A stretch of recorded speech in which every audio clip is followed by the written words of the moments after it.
देखो बेटा, from a point of, देखो from a point P, point मतलब बिंदु, बिंदु पी से, फ्रॉम यानी से, एक बिंदु पी से, एक बिंदु पी से ऑन द ग्राउंड, मैदान पर, the angle of elevation of the top of a 10 meter 10 metre tall building. tall building is 30 degree. देखो, the angle of elevation of the top of a 10 metre tall building is 30 degree. भाई एक building है जो 10 metre ऊंची है, ये आपकी एक बिल्डिंग है ना। इस बिल्डिंग को नाम दे दो ए बी, और ये बिल्डिंग कहाँ है? ग्राउंड पर। कहाँ पर है? On the ground. ग्राउंड पर एक बिल्डिंग खड़ी है, और ग्राउंड पर एक बिल्डिंग खड़ी है, और उस पर मान लो कोई एक बिंदु है, ये आपका एक बिंदु है, यहाँ ले लो, चलो यहाँ बिंदु है, ये बिंदु का नाम आपको दे रखा उसने, दिस इज पॉइंट पी।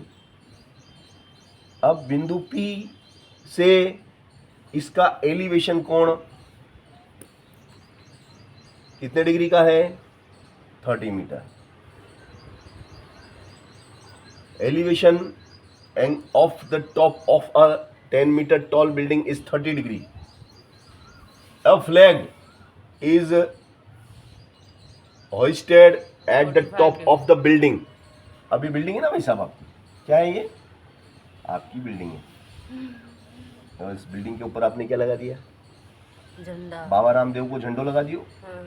यो बाबा रामदेव को झंडो लगा दिया आपने, यो है ना, ठीक है ना।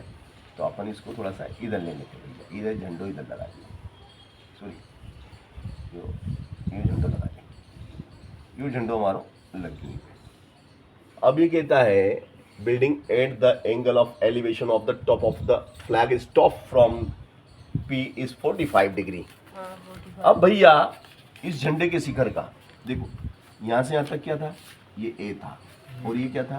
बी। अब ये सी हो गया, ये इसका शिखर क्या हो गया? झंडे का शिखर सी। हेलो, झंडे का, इधर देख भैया, उसमें देखने से टाइम मत खराब कर, ये चित्र अगर समझ में आ गया ना, फोटो वो जरूरी है। ये थारी शादी भी करवा जाएगा तो तू फोटो ही देखेगा डायरेक्ट, जी को भी देखोगे कि फोटो देखोगे कि नहीं, क्योंकि शक्ल ही देखोगे ना। तो ये शक्ल देख ले, शक्ल पसंद आ गई तो तू हाँ कर देगो, इंतर ना कर देगो, पढ़ाई लिखाई भी नहीं देखेंगे, शक्ल चाहिए पहले, अकल बाद में। तो यो शक्ल देख, यो झंडा को शिखर, यो बिल्डिंग को शिखर, तो बिल्डिंग का शिखर से 30 डिग्री, और झंडा का शिखर से 45 डिग्री। झंडा का शिखर से कतरा को एंगल बन गयो 45। यो 45 है भैया, बड़ो वालो। तो यो कई कह रहे है, यो कह रहे है find the length of the flag, flag की लंबाई याद करो, and the distance of the building from the point P. और बिल्डिंग, यो बिल्डिंग से यो बिंदु कतरी दूर है, ये पता नहीं अपन को कतरी दूरी पे, तो बिंदु पी की बिल्डिंग से दूरी भी ज्ञात करो, बिंदु पी की बिल्डिंग से दूरी ज्ञात करो, और ये झंडा की लंबाई ज्ञात करो, झंडो कतरो लंबो लगाओ, और ये जो आपकी बिल्डिंग है ये कितने मीटर ऊंची है? 10 मीटर दिया उसने, 10 मीटर टॉल ऊंची बिल्डिंग, 10 मीटर टॉल बिल्डिंग। तो बिल्डिंग की तो दे दी उसने। अब देखो इसमें एक छोटा त्रिभुज बना है, तो वो त्रिभुज कौन सा है? देखो त्रिभुज कौन सा? A B P, A B P, A B P, छोटे वाले की क्या राउंड है? छोटे वाले त्रिभुज में tan थीटा बराबर लंब बटे आधार, लंब बटे आधार। थीटा कितना है भैया? बोलो, थीटा कितना डिग्री दिया? 30 डिग्री। लंब कितना है? 10 मीटर। और आधार कितना पता नहीं, तो माना x। tan 30 का मान कितना होता भाई साहब? 1/√3। वाह यार, तूने याद कर रखा है। 10/x क्रॉस गुणा करेंगे तो बताओ x बराबर कितना? 10√3। देखो एक उत्तर तो आ भी गया, एक तो उत्तर निकाल भी लिया तुमने। बिंदु P की बिल्डिंग से दूरी आपने निकाल ली। बिंदु P की बिल्डिंग से दूरी x मानी थी, जो कि आप निकाल चुके हैं 10√3 मीटर, है ना। आप इतना भी लिख दोगे तो भी आपको पूरे नंबर मिलेंगे। इतना हाँ, ठीक है ना। अब पूरे नंबर मतलब अगर आप √3 का मान चाहो तो रखो, नहीं तो मत रखो। √3 का मान होता है 1.732। अगर आप रख दोगे तो थोड़ा सा ये मतलब आप इसको समीकरण 1 दे दो। चलो, अगर आपकी इच्छा हो कि नहीं सर मेरे को तो √3 का मान मुझे याद है, तो √3 का मान कितना होता है? √3 = 1.732। कभी कभी वो दे भी देता है, जैसे इस सवाल में दिया उसने। देखो इस सवाल में दे दिया उसने, इस सवाल में दिया उसने। कहाँ है ये सवाल? देखो दे दिया उसने, देखो ये दिया √3 = 1.732, है ना। तो ये रखो, उसने बोला ये रखो आप। तो देखिएगा ये क्या हो जाएगा आपका 17, 32 और ये 0 है ना, तो एक 0 बढ़ा दो। भाई 10 का गुणा करेंगे, जैसे भाई 10 का अगर आप 2 में गुणा करोगे तो क्या आएगा? एक पीछे 0 ही तो लगाना है, पीछे 0 ही तो लगाना है, तो वो की वही लिख दो, पीछे 0 लगा दो। है कि नहीं? अब कितने अंक बाद दशमलव? 1 2 3, तो पीछे से 3 गिन लो। देखो यहाँ दशमलव है कि 1 2 3 1 2 3, ये दशमलव लगा दो, हो गया, है ना सरल।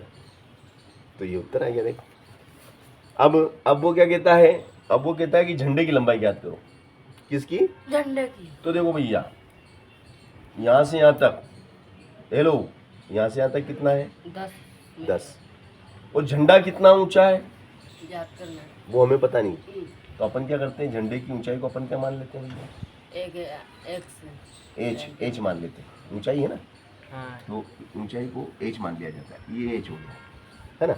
और हेलो, जैसे देखना, ध्यान से देखना, ये देखो यहाँ से लेके यहाँ तक का,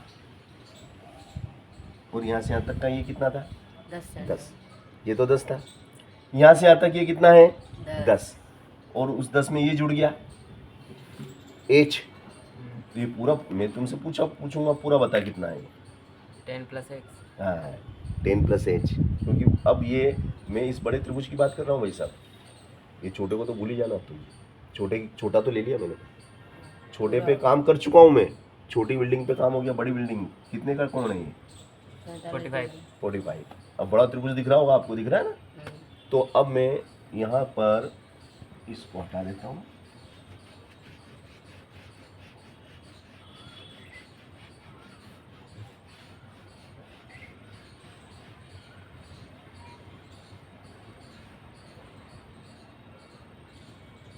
देखो अब बड़ा त्रिभुज है आपका CBP, त्रिभुज CBP में tan theta P/B, tan theta की जगह कितना आ जाएगा? 45। लंब P फॉर परपेंडिकुलर, तो ये पूरा हेलो, ये 10 + पूरा, x। हाँ ये ध्यान रखना, h + 10, और आधार कितना है? x। आधार क्या है आपका? x, और x से बोले तो कितना? 117.3। 0 लिखने से कोई मतलब ही नहीं, समझ गए ना। और tan 45 का मान कितना होता है भैया? tan 45 का मान बताओ। 10 tan 45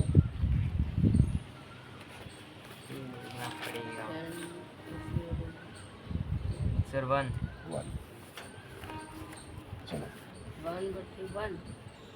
नीचे एक रहता है ना बेटा, आपने भी लिखोगे है, क्रॉस गुणा करेंगे, बोलो h बराबर क्या हो जाएगा?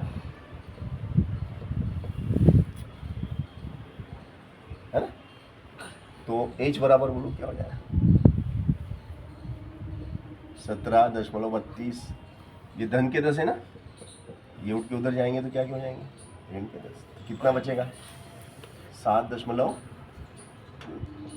क्योंकि 17 रुपये में से 17 मीटर में से 10 मीटर गया तो 7 मीटर, और 0.32 के 32।